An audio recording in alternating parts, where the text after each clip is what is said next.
Hello, I'm Paul Ferrace, Director of the USS Cod Submarine Memorial, and I'm bringing to you another edition of some hidden history. Let's talk about building 250 plus fleet submarines in the shortest possible time. U.S. naval yards were able to construct that many fleet submarines under wartime crisis operation, got the boats out to the fleet, and of course, as we all know, U.S. submarines sank the majority of the Japanese merchant fleet.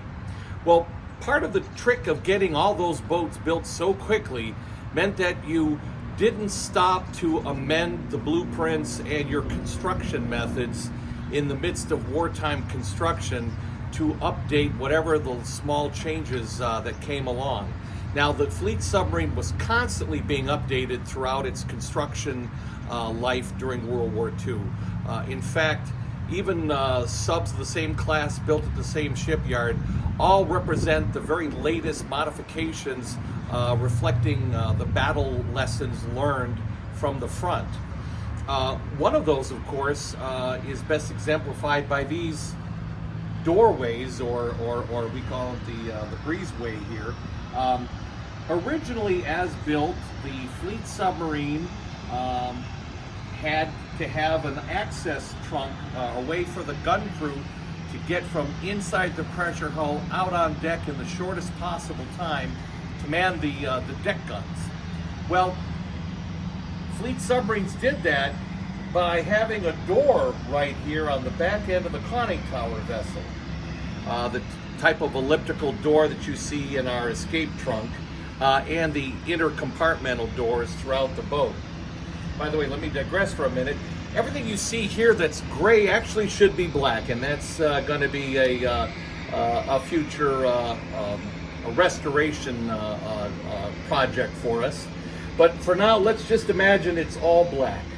Well, in the earlier fleet subs and the first half of the Gatos, there would have been a door here for the gun crew to open, exit, come out through this aperture and man the deck gun.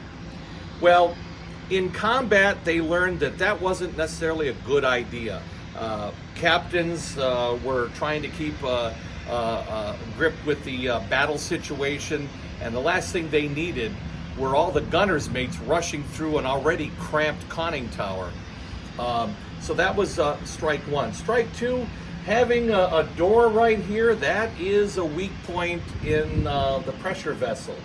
And several submarines reported flooding of the conning tower by depth charging, causing that door to deform and lose its watertight feature, so emitting water to the conning tower, not good.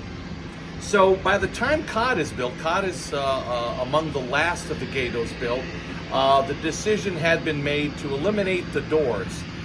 Most of the Gatos that were built with the, and Tambers for that matter, the previous classes, as they came in for overhauls in the shipyard, they would cut out the whole back disc of the conning tower and weld a solid hemispherical dome.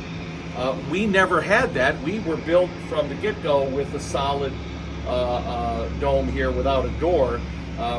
But to speed production, they kept building these doorways. They didn't want to stop and modify the blueprints. This was enough of a modification.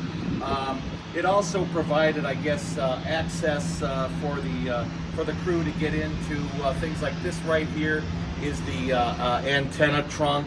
It leads, it gives a pressure-proof dry cable run up here to the two ceramic insulators you see over here, as well as an insulator here that feeds the antenna wire on the starboard side. And there were some oxygen bottles and acetylene bottles in here. We don't want to show that because, frankly, this is not our A game in here yet. We're going to be working on that. But I think it's a marvelous example of how the submarines literally kept building an original design feature that they knew wouldn't be used.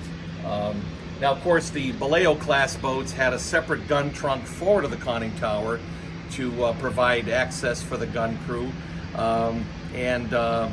And of course, beyond that, the 10th class, I think, retained the gun trunk. And then by then, the war was over, and we post-war eliminated deck guns. But this is an interesting feature. I believe if you get a chance, if you ever get up to Portsmouth Naval Shipyard, you can see the Squalus Memorial, which is the conning tower Fairwater and the conning tower vessel of the Squalus, which later became known as the Sailfish after the boat was brought to the surface. She still retains her door here, so that's an exciting feature to take a look at. Anyway, that's all we're going to talk about today in here, because there's a lot of spiders and it's not our prettiest compartment. But remember to hit the like button, subscribe, and we'll join you soon. Thank you.